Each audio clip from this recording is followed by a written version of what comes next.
Et bonjour, aujourd'hui on se retrouve pour l'épisode peut-être l'un des plus importants de notre série, Victor Hugo, et c'est également l'épisode qui fait la jonction entre le début et la fin de notre série. On est au milieu. C'est parti.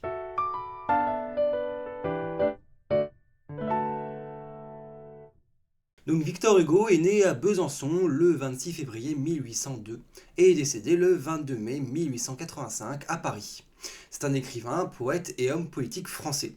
Donc on voit qu'il va naître quand à peu près Chodellos va mourir, 2 ans après, et il va connaître de son vivant Baudelaire, Verlaine et Rimbaud, ou encore d'autres auteurs.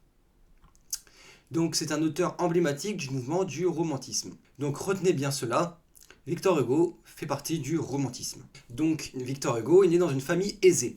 Son père était un général de l'armée napoléonienne. Il déménage à Paris à l'âge de 11 ans après la séparation de ses parents. Ce qui est très rare à l'époque, je tiens à le préciser. Il remporte son premier prix littéraire à l'âge de 15 ans, donc ça veut dire qu'il était vraiment doué, et publie son premier recueil de poèmes, Odes et poésies diverses, en 1822. Il est au début considéré comme un royaliste, c'est-à-dire qu'il était pour la monarchie. Il va être élu député à l'Assemblée nationale en 1849, et il s'engage activement dans la politique en défendant cette fois ses idéaux républicains et luttant contre la peine de mort et l'injustice sociale. En fait, tout le long de sa vie, il va passer de royaliste à socialiste, puisque même en 1851, il va carrément s'exiler volontairement après un coup d'État de Louis-Napoléon Bonaparte.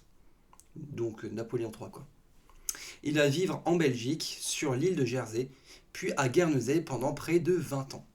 Il va rentrer en France après l'amnistie de Napoléon III en 1859. Il va enfin mourir à Paris en 1885. Ses funérailles ont été l'occasion d'un immense hommage populaire. Il sera enterré au Panthéon. Donc Victor Hugo a de nombreuses œuvres à son tableau.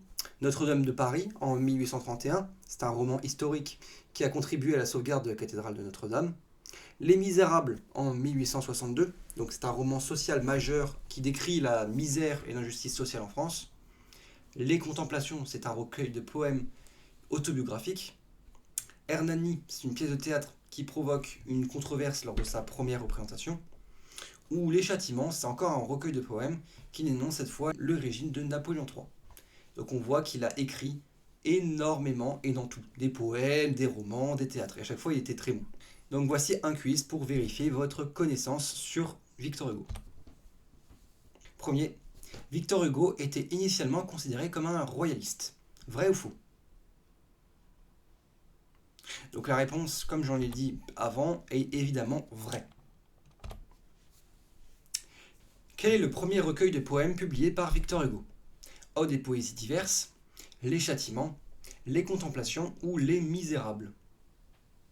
Donc je rappelle, la première chose qu'il a publiée, c'est un recueil de poésie, et il s'agissait de Odes et poésies diverses. Quand est-il élu député? En 1851, en 1867, en 1849 ou en 1843? Donc là, il s'agissait de la réponse C, en 1849. Où Victor Hugo s'est-il exilé après le coup d'État de Louis-Napoléon Bonaparte? En 1851. En Belgique, à Guernesey, à Jersey ou à Londres? Donc il s'est exilé en Belgique, puis à Jersey et enfin à Guernesey. Quand a-t-il publié Les Misérables? En 1862, en 1856, en 1853 ou en 1851? Je vous laisse réfléchir. Et il a publié son œuvre en 1862. Voilà, merci d'avoir regardé cette vidéo. J'espère qu'elle vous aura été assez claire, même si c'est un rapide récap pour le bac. Il s'agit simplement d'un récap.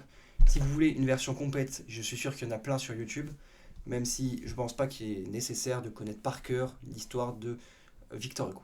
Voilà. Merci d'avoir regardé cette vidéo. À la prochaine. A plus.